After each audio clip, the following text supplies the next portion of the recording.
Por la señal de la Santa Cruz de nuestros enemigos, líbranos, Señor Dios nuestro, en el nombre del Padre, y del Hijo, y del Espíritu Santo. Amén. Señor mío y Dios mío, creo firmemente que estás aquí, que me ves, que me oyes.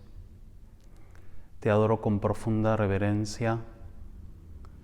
Te pido perdón de mis pecados y gracia para hacer con fruto este rato de oración. Madre mía Inmaculada, San José, mi Padre y Señor, Ángel de mi guarda, intercedan por mí.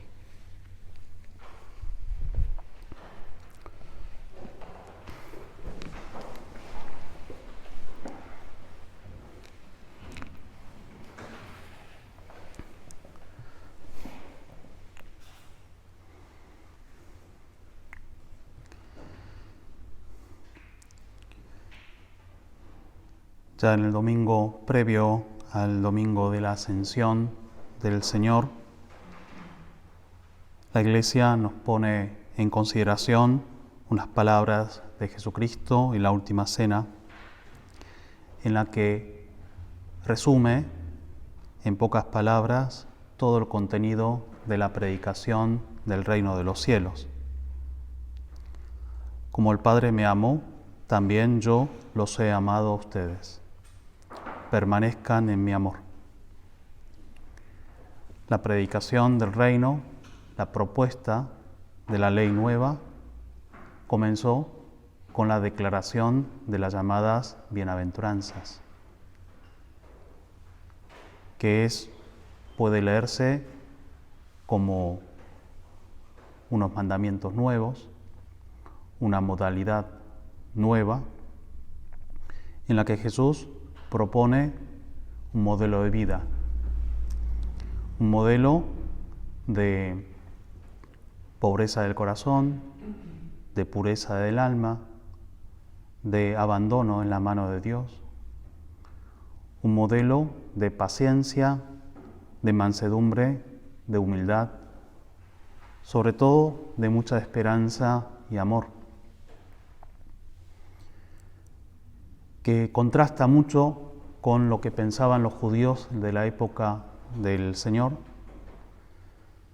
que pensaban que la salvación divina la adquirían ellos como un derecho por haber cumplido una serie de mandamientos, que para ellos era lo que se les había revelado y por tanto era muy lógico y bueno. Los 10 mandamientos y todas las normativas rituales y sociales religiosas eran queridos por Dios y por tanto tenían mucha razón en querer observar esa ley. Pero cuando viene Jesús, la encarnación del Hijo Eterno de Dios, propone una forma diferente ya,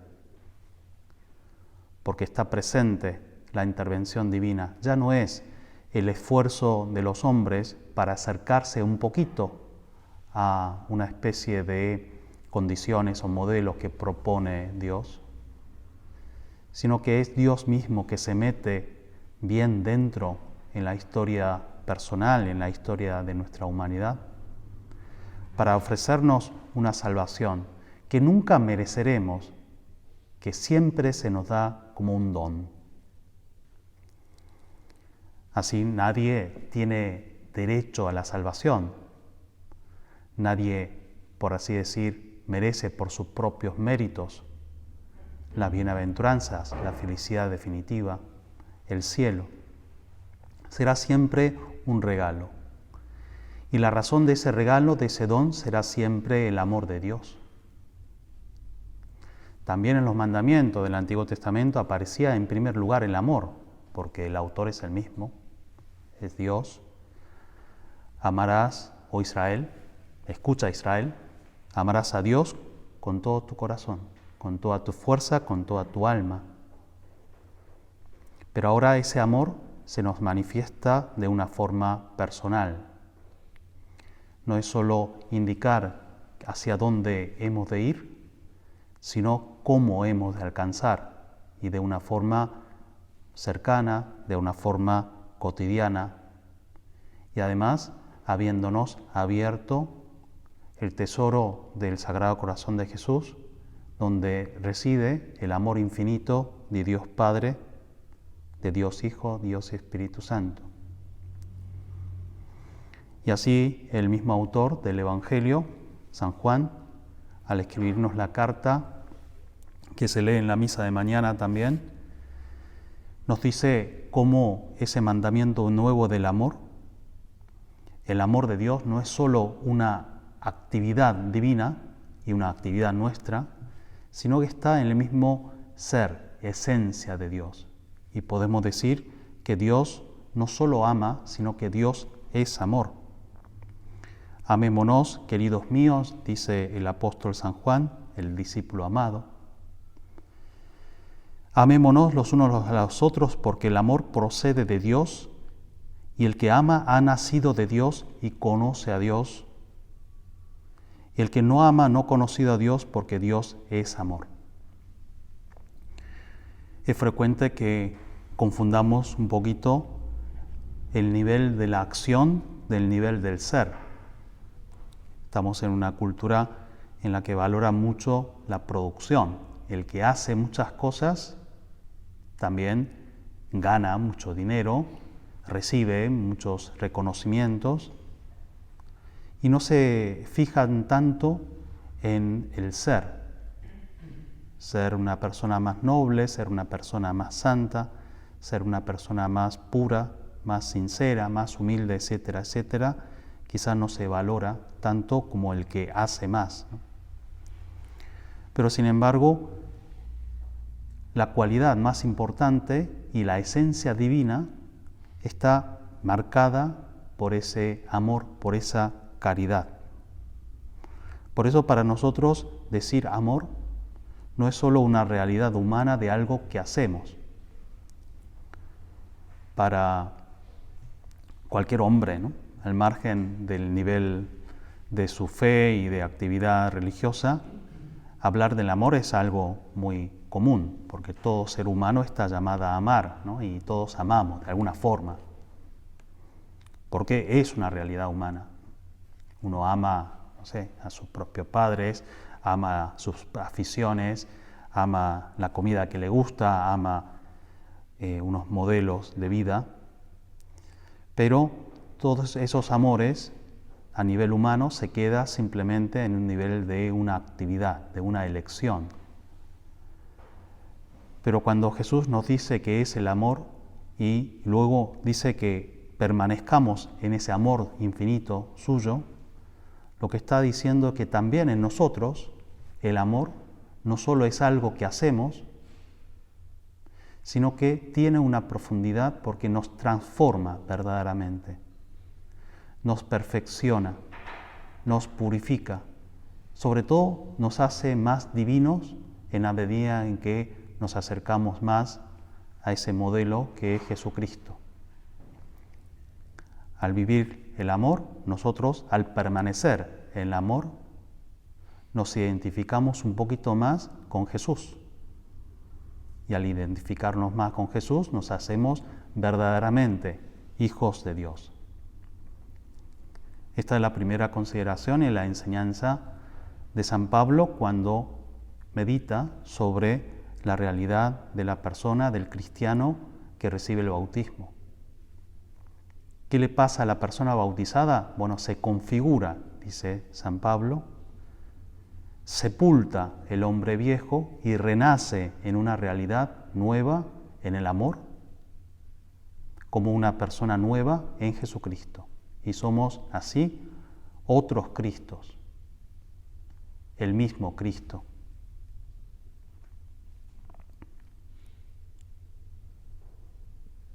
Y nos llena de mucha ilusión, nos alegra esa posibilidad, porque ese amor de Dios no es un deber, no es simplemente una misión, sino que es un don. Y San Juan nos sigue diciendo que lo importante de ese amor no consiste en que nosotros hayamos amado a Dios sino que Él nos ha amado primero. Permanezcan en mi amor, dice el Señor. Y sabemos que ese amor es un amor perfecto, un amor que es capaz de decir, esto no me gusta, pero sin embargo me sacrifico y me entrego a la voluntad de Dios Padre. No se haga mi voluntad, sino la tuya. Es un amor de aceptación de la voluntad de Dios Padre, es un amor en el que se olvida completamente de sí mismo y es tan grande y es tan transformador ese amor que si entramos en esa lógica del amor divino, también nosotros sabremos transformarnos. Y notamos nosotros cuando nos falta ese amor y no permanecemos en el amor de Dios. En primer lugar, porque la ausencia del amor nos provoca una inseguridad. Una persona amada se siente acogida, también en un nivel humano. Se siente realizada, se siente como protegida por una calidez que le dan los afectos. Así, el que vive de egoísmo, por ejemplo, y no sabe amar, está insegura porque se siente sola, está insegura porque las compensaciones, lo alternativo al amor, son las cosas materiales, quizás, los placeres temporales, que de ninguna forma llenan el corazón humano. Por eso el que está ausente en el amor se siente inseguro y además siente siempre ese vacío, el que mira hacia abajo, el que está en algo que por definición es algo incompleto y simplemente se queda revoloteando en ese vacío.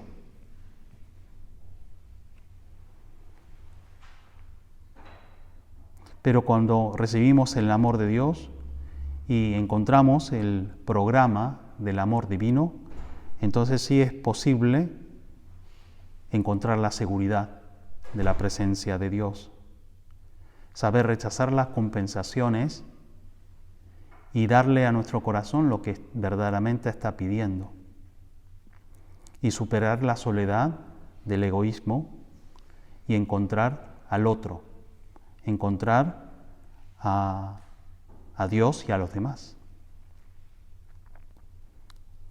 Y podemos preguntarnos cómo se vive este amor y cómo se concreta y cuáles son los peligros de un desamor.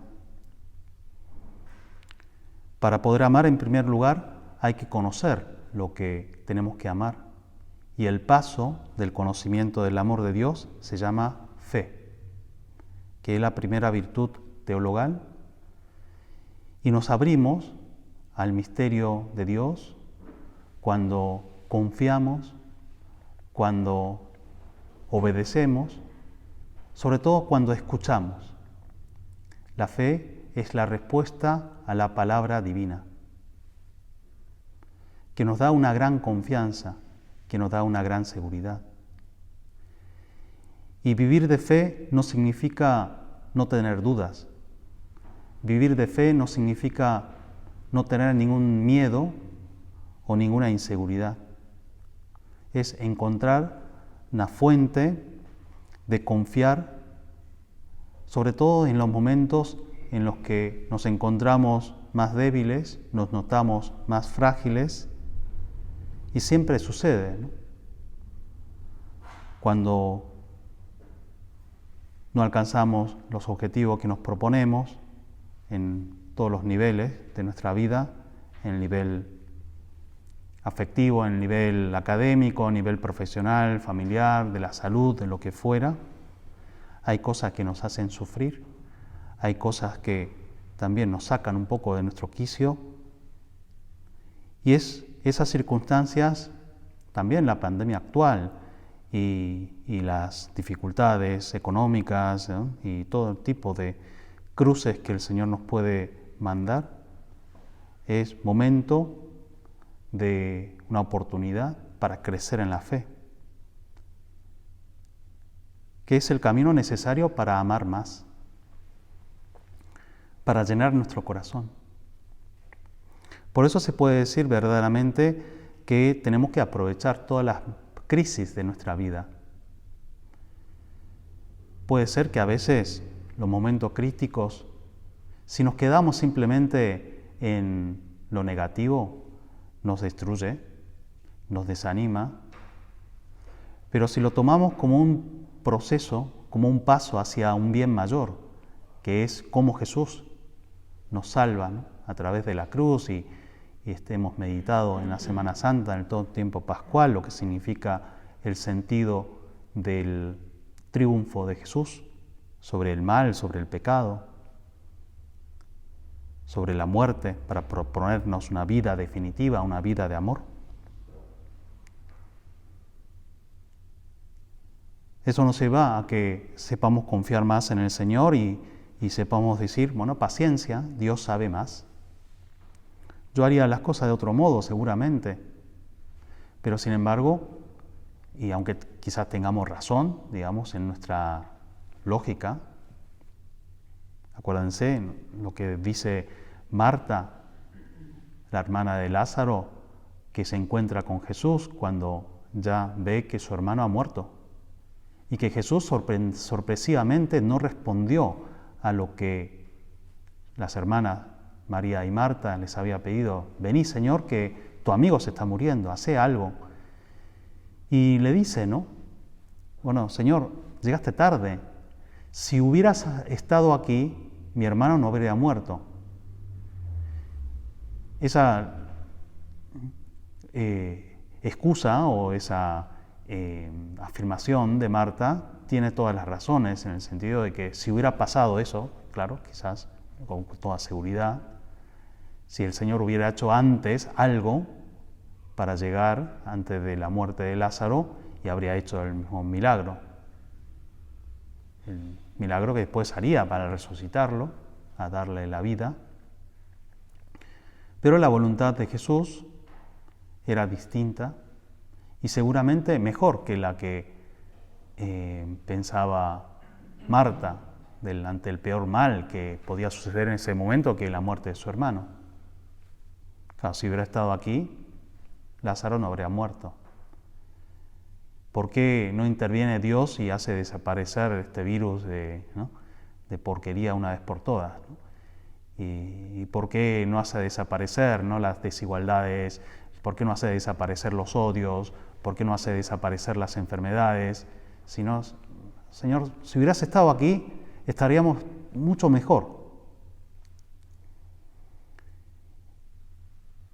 Y ante ese comentario, ante esa queja nuestra, que es parte de nuestra oración seguramente, una oración filial, y no está nada mal quejarse, Señor, nos cuesta, me duele, ¿no?, esto, y no te entiendo, ¿no?, cómo a veces obrás y cómo funciona esto de las cruces en nuestras vidas. Pero Jesús le dice a Marta y nos dice a nosotros: quédate tranquilo, que todo esto ha sucedido y sucederá para mayor gloria de Dios. Y Lázaro resucita y muestra y es motivo de fe de mucha gente que seguramente habría sido un signo mucho más importante. Aceptar la voluntad divina, confiar en la acción de Dios, tener paciencia, tener mansedumbre y ser humilde al aceptar esas circunstancias es un paso importante de fe que nos lleva al amor. También es camino, en segundo lugar, camino al amor, la vía de la esperanza. Hoy estamos celebrando en la Argentina la solemnidad de Nuestra Señora de Luján. Y la historia de esa devoción particular y en realidad de todas las devociones a Santa María tienen que ver lo que es una promesa, dones, milagros, una intervención muy maternal que hace que quede todavía más claro que todo lo que nos proponemos termina siendo un don de Dios, un milagro. Conocerá seguramente la historia de Nuestra Señora de Luján, que como esa imagencita quiso quedarse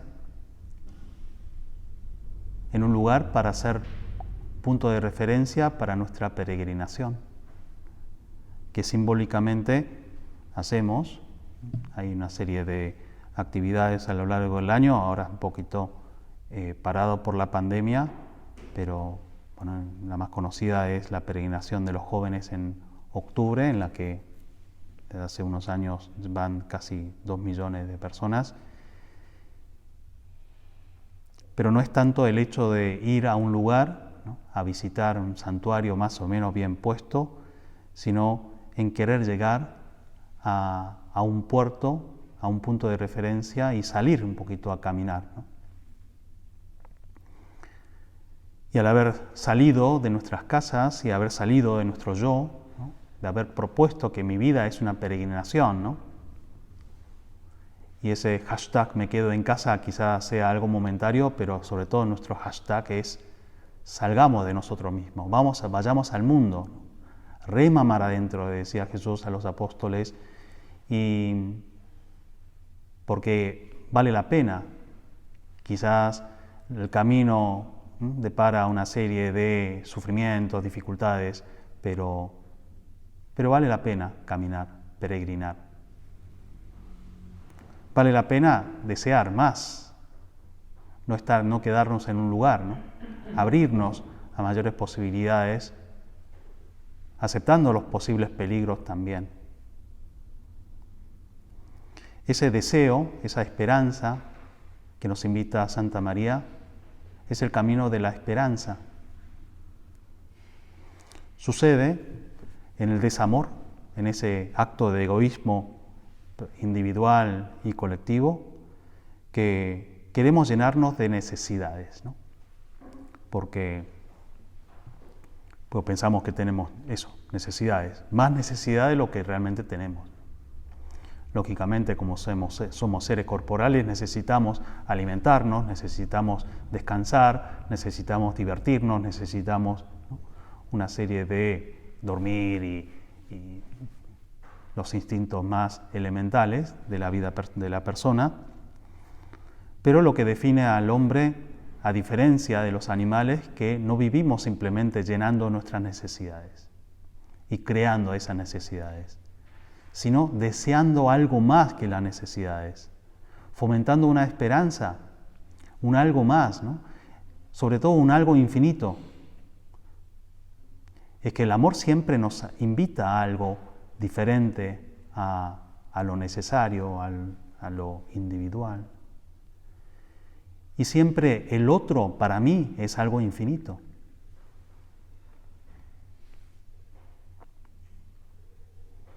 Es importante que vayamos deseando más, ¿no? Jesús nos dice que pidamos constantemente.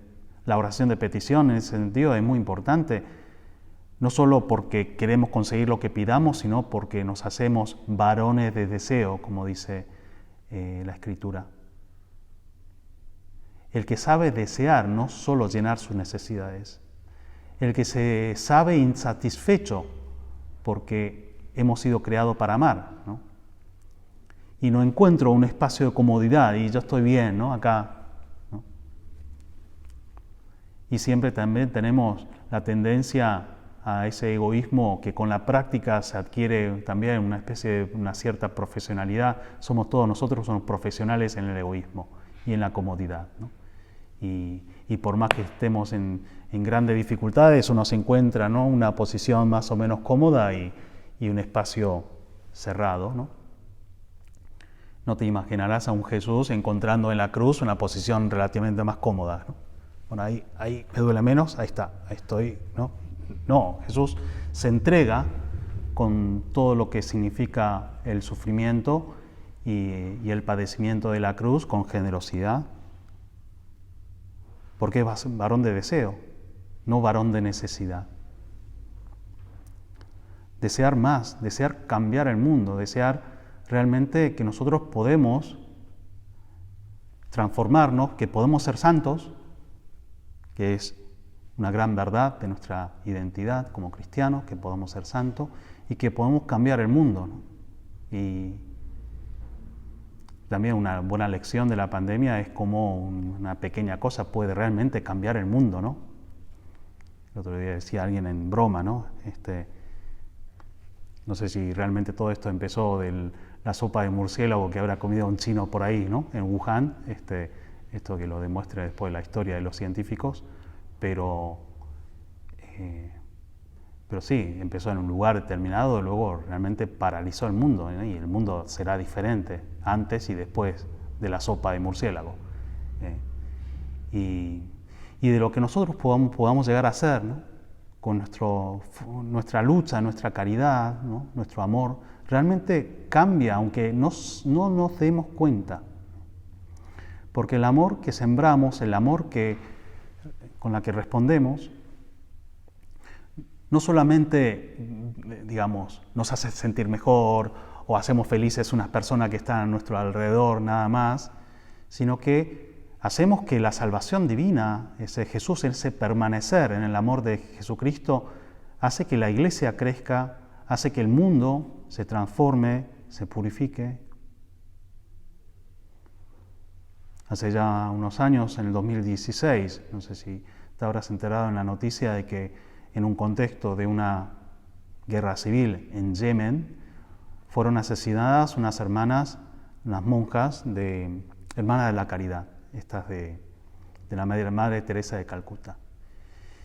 Y después, después que fueron asesinadas, estas buenas hermanas se encontraron con unas cartas que no llegaron a enviar a sus superioras, sobre todo las que estaban en Roma, e incluso algunas las habían mandado para que les llegara al Papa Francisco.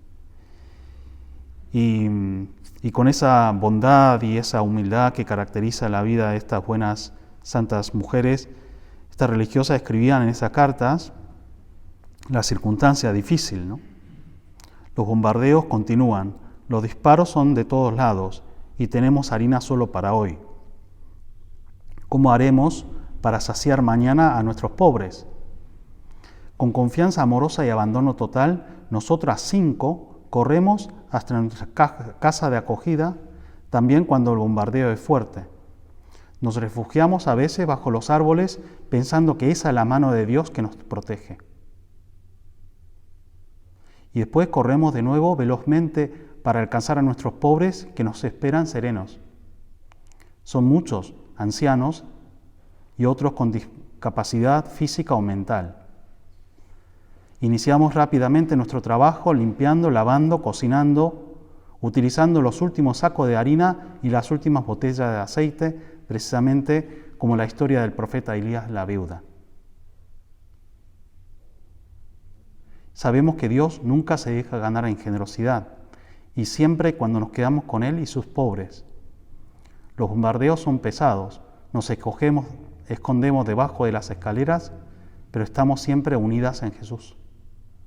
Vivimos juntas y morimos juntas con Jesús, María y nuestra Madre. Y fueron asesinadas después de un tiempo, realizando su trabajo, su misión, con los más pobres y dando su vida, literalmente. Es probable que ni hayas escuchado esta anécdota. En Yemen, que para estas latitudes te suena, todo más o menos igual, ¿no? A todo aquel que dice que Corea y China y Japón son más o menos lo mismo, dirán que Yemen, Emiratos Árabes y, Arabia Saudí, Irán, Egipto son todos más o menos los mismos. Quizás no diga mucho y ¿qué cambiaron, ¿no? Estas santas mujeres con su amor, con su generosidad? Muchísimo, muchísimo. Porque el amor siempre en el cristianismo termina siendo un gran signo, y no es solo un signo que está en un libro y queda ahí, ¿no? Como algo lindo, pero está ya una anécdota más. Sino que, como funcionan los sacramentos, los signos son eficaces, los signos transforman, los signos actúan, y el signo de la caridad sí actúa también. Y en la medida en que nosotros transformamos nuestra vida en un acto de amor, porque dejamos actuar al Señor, también terminará siendo un signo que transforma el mundo.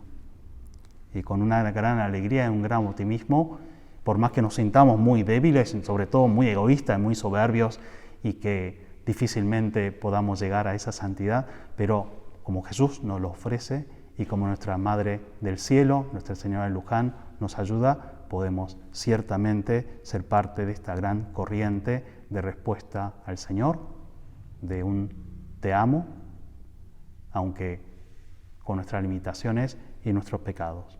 Que nuestra Madre del Cielo nos ayude a recibir más al Espíritu Santo.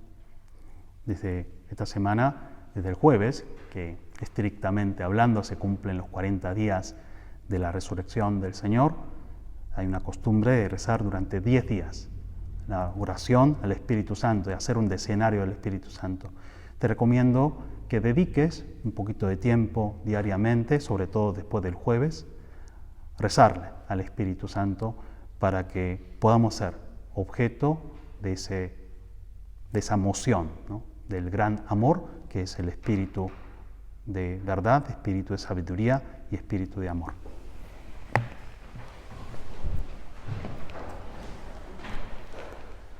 Te doy gracias, Dios mío, por los buenos propósitos, afectos e inspiraciones que me has comunicado en esta meditación.